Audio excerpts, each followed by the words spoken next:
सभी को नमस्कार। मैं शशि किरण साहित्य, कला, संस्कृति को समर्पित Avdhesh Singh official YouTube channel में आप सभी दर्शकों का पुनः स्वागत करती हूँ।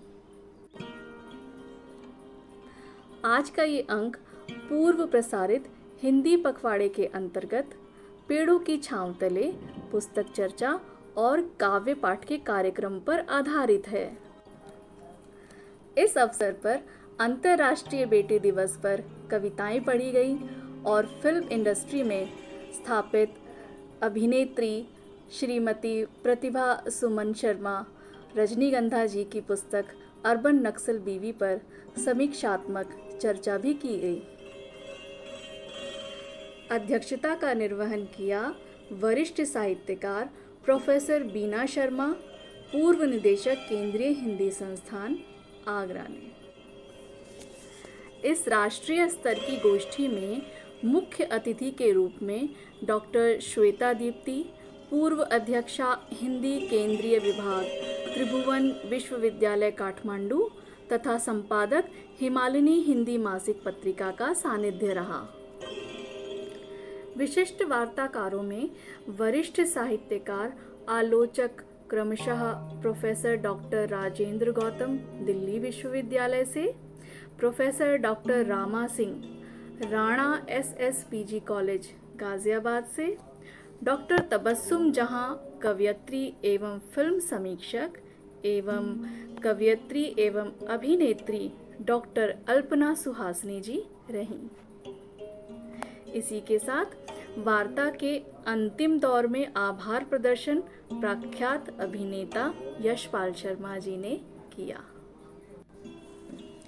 इसके साथ ही मंच संचालन और संयोजन रहा वरिष्ठ कवि एवं लेखक अवधेश सिंह बंधुवर जी का। Avdhesh Singh official YouTube channel के सभी दर्शक मित्रों नमस्कार। हमारे इस अंक में शामिल सभी प्रबुद्ध साहित्य मर्मज्ञ एवं वरिष्ठ साहित्यकार, चिंतक, आलोचक, गीतकार, गज़लकार का भी मैं स्वागत और हार्दिक अभिनंदन करता हूँ। अवगत हो कि आज कवि और कविता कार्यक्रम श्रृंखला में हम अपने पटल पर लेकर आए हैं बहुमुखी प्रतिभा की धनी प्रतिभा सुमन शर्मा जी को। प्रतिभा सुमन शर्मा, जिनका साहित्यिक उपनाम रजनीगंधा है, इनकी पहली काव्य कृति अर्बन नक्सल बीवी छपते छपते ही चर्चा में आ गई है। संवेदना और अनुभूतियों में नारी अस्मिता पर नए दृष्टिकोण से अपनी बात रखने वाली कवयित्री प्रतिभा सुमन शर्मा अपनी कविताओं के माध्यम से अपना पाठक वर्ग पहले से ही बना रहे हैं और धीरे धीरे इसका आकार भी बढ़ रहा है।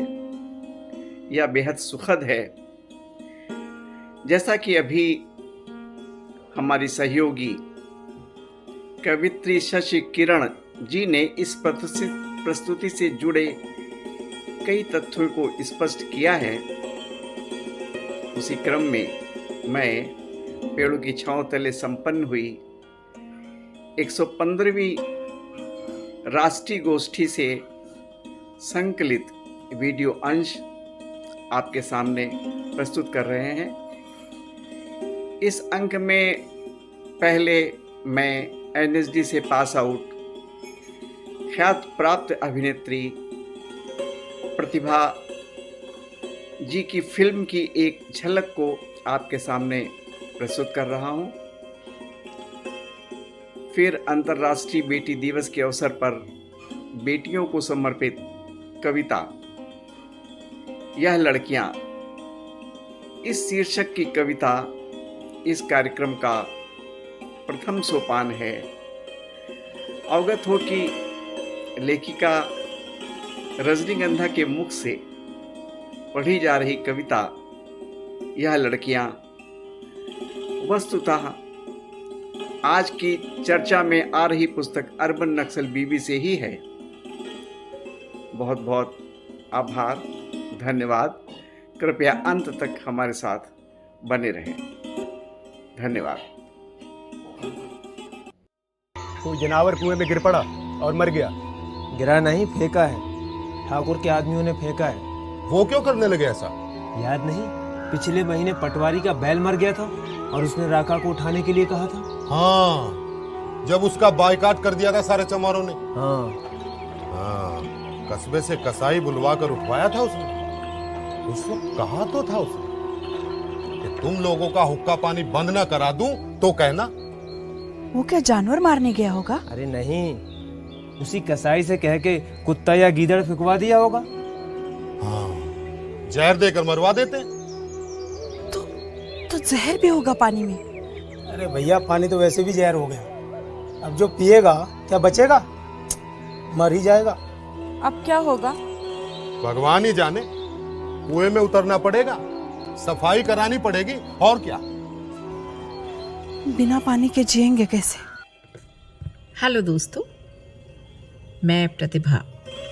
दोस्तों, आप मेरी पोएम्स को बहुत पसंद करते हो और जगह जगह से उसके मुझे प्रमाण मिलते रहते हैं।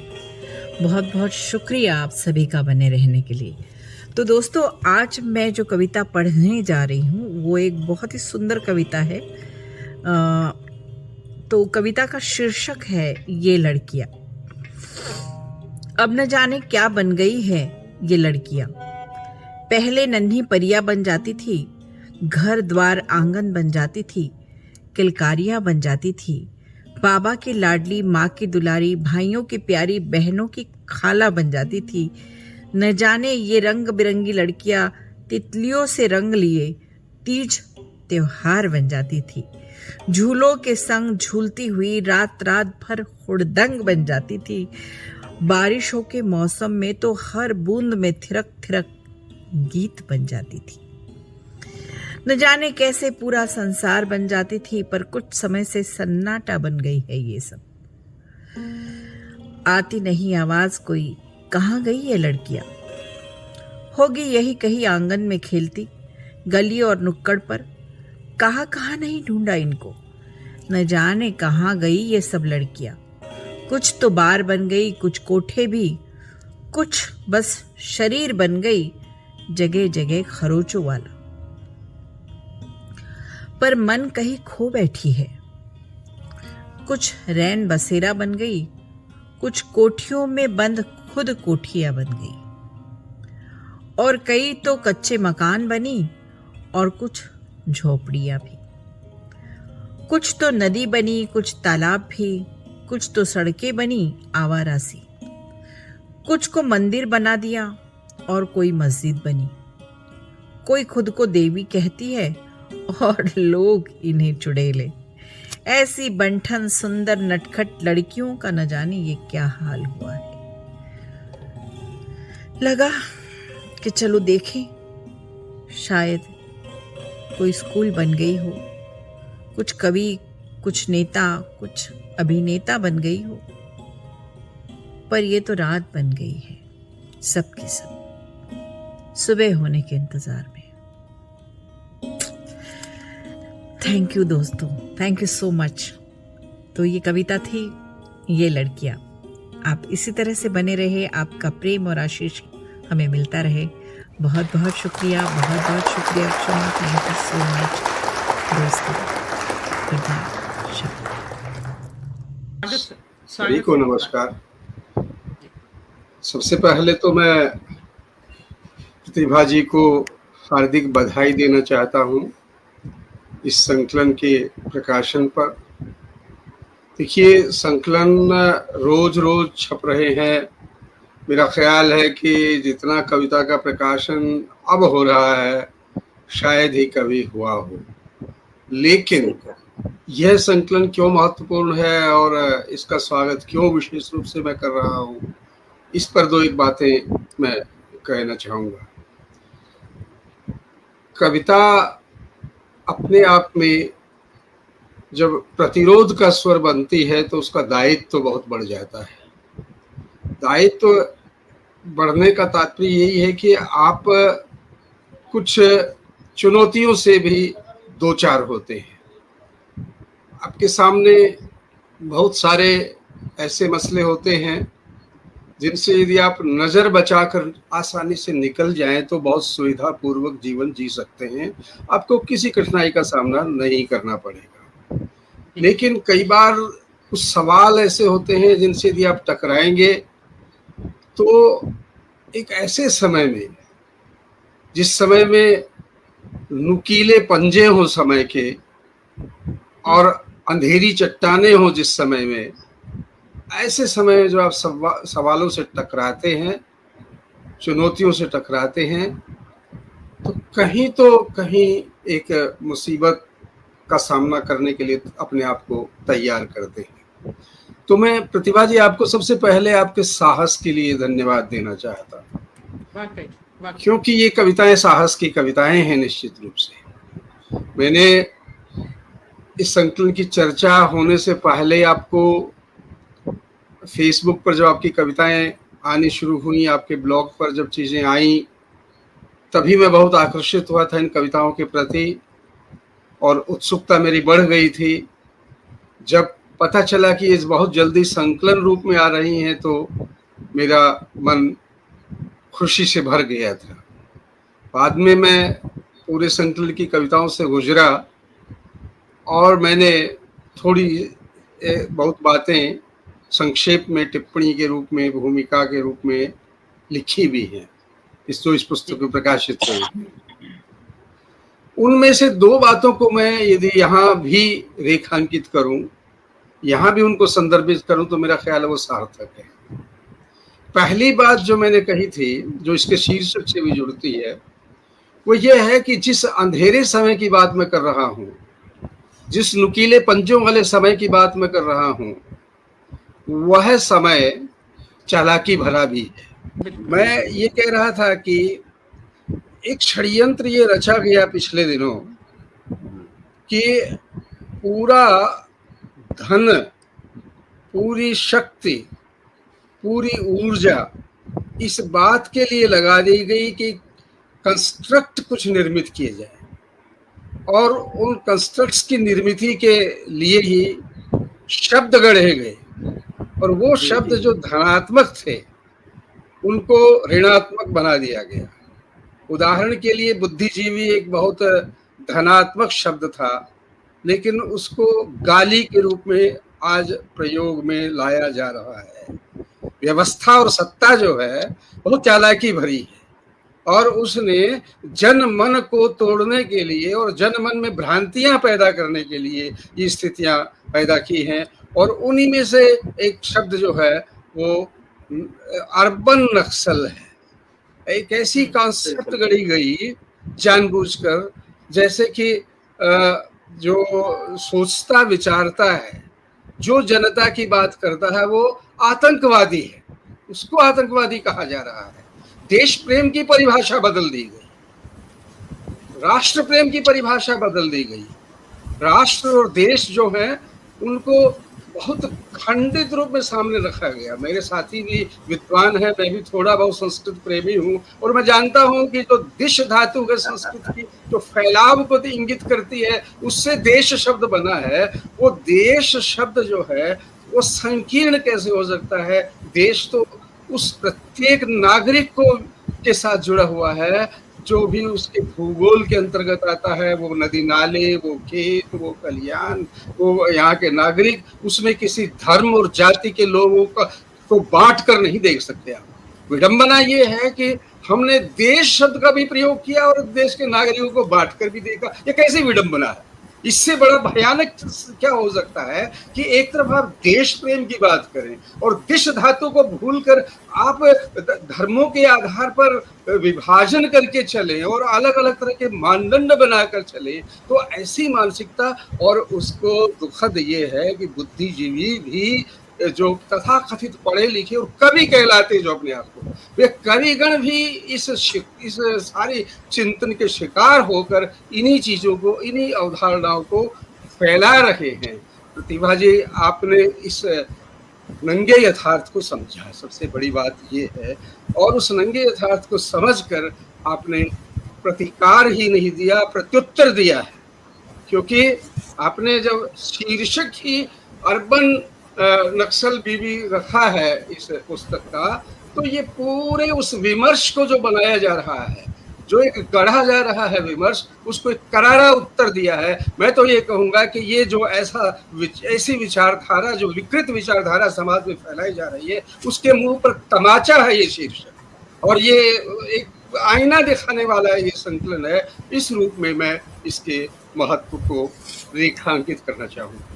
क्योंकि बहुत सारे लोगों को बोलना है, तो मैं दो एक बातें और संक्षेप में कहना चाहूँगा कि जो इस संकलन में बेटियों, आज बेटी दिवस की बात हो रही है, और जब भी हिंदी दिवस की बात हो या बेटी दिवस की बात हो तो मुझे तो हरिशंकर प्रसाद ही याद आते हैं, जो कहते हैं कि दिवस हमेशा कमजोरों का मनाया जाता है। और ये सत्य है कि हिंदी भी कमजोर है आज समाज में, और बेटी भी कमजोर है, और शायद इसीलिए हम दिवस मना रहे हैं।